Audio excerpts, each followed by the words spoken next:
By the way, speaking of Putin, Kadyrov disappeared, but Putin has vanished too. And this is really stirring up the internet right now. Well, first of all, there's this strange story with the congratulation with the color of the tie. There's a theory that it wasn't even a double or a triple or a udmurt, but that artificial intelligence wrote it and created this Putin avatar. And Putin is completely absent from the public sphere right now. You say Kadyrov is shown for a second and a half, 2 quick shots, 3 claps, and that's it. On Russian television, something completely bizarre aired. An absolutely mind-boggling story. A child in kindergarten seems to be talking to Putin via video call, but only Putin's voice is present on the call. They don't even show a live Putin. What is this about? Is it more plastic surgery, a bender, Russian, traditional, New Year's, or could there be something else behind this?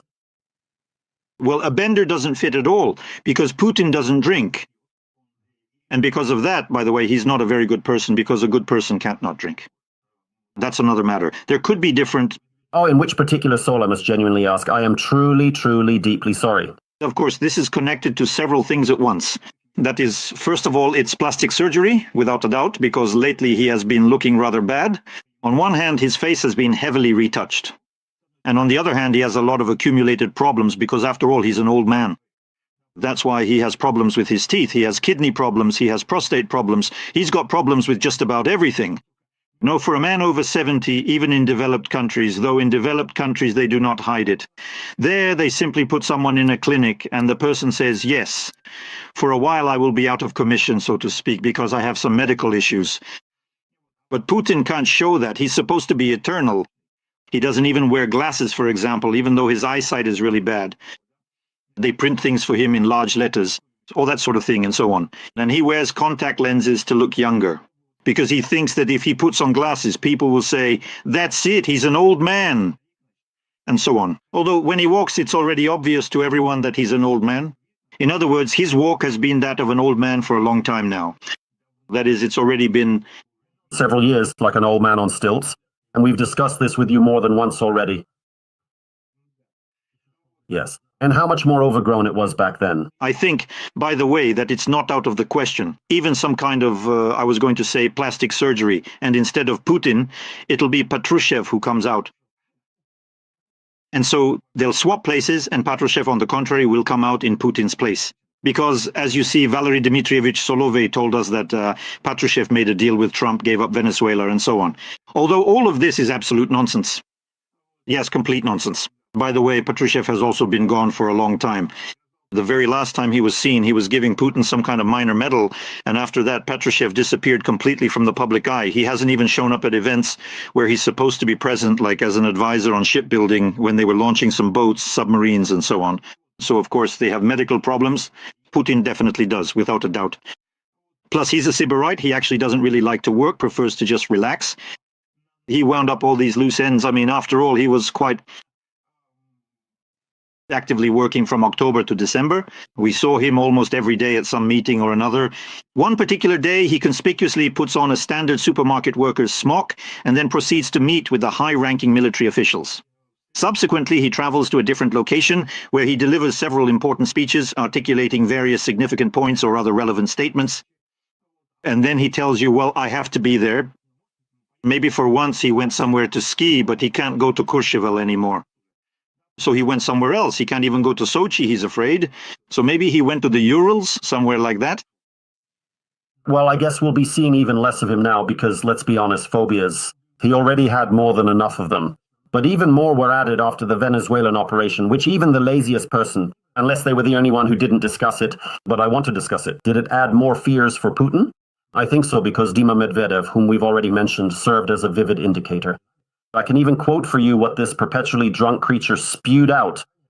Look, he said that after the events in Venezuela, he could imagine a similar scenario of a leader being seized in other countries, specifically Friedrich Merz. The abduction of that same neo-Nazi Merz could make for a great plot twist in this carnival-like series. At this point, there's little left that can surprise anyone. There's a certain degree of realism here, Berger and so on, and then he started throwing around threats mixed with insults. What do you think? Did the Kremlin even flinch at what happened in Caracas?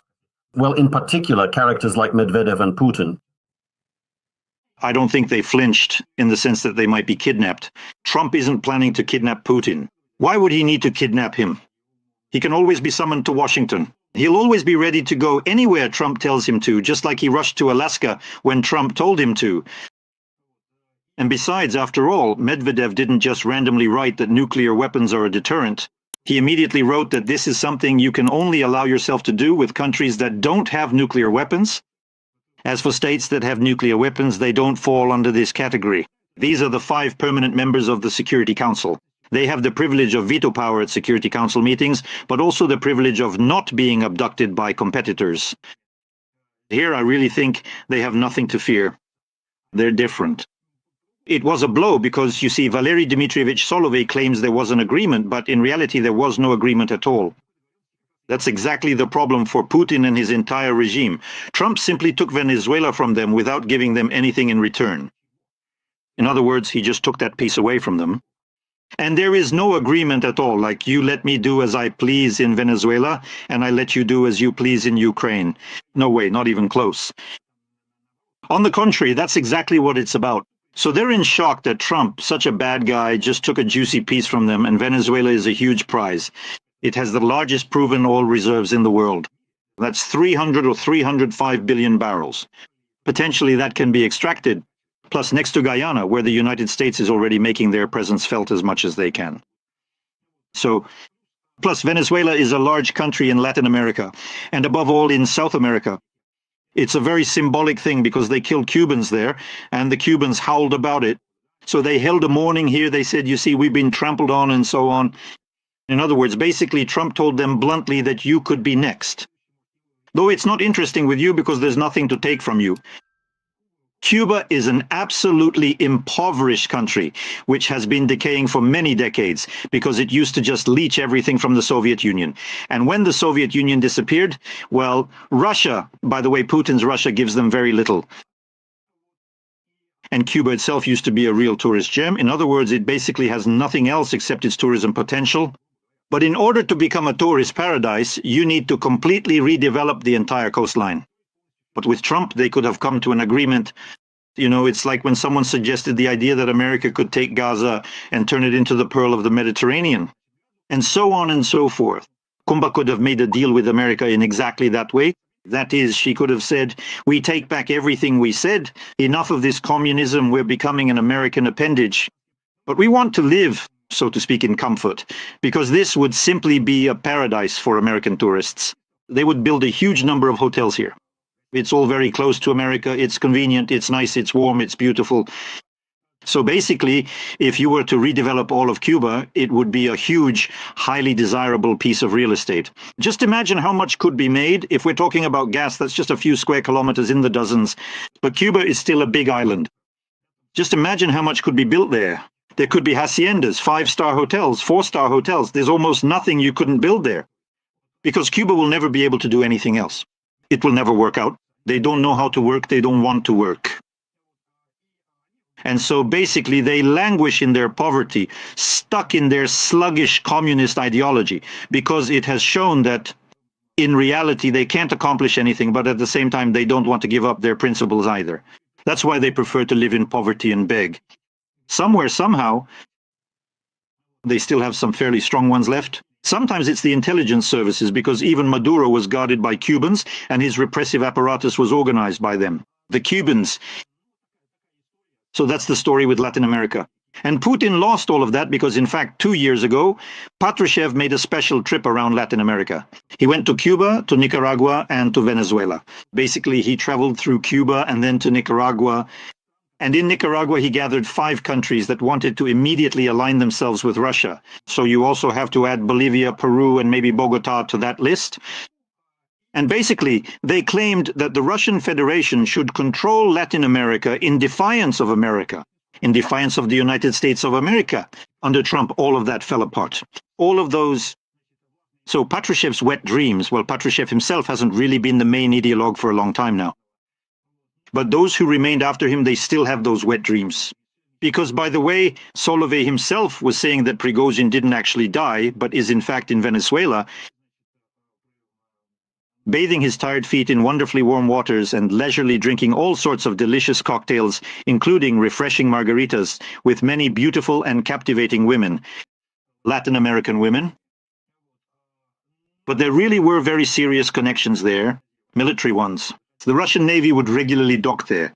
At that time, they were supplying and selling weapons, some kind of weapons.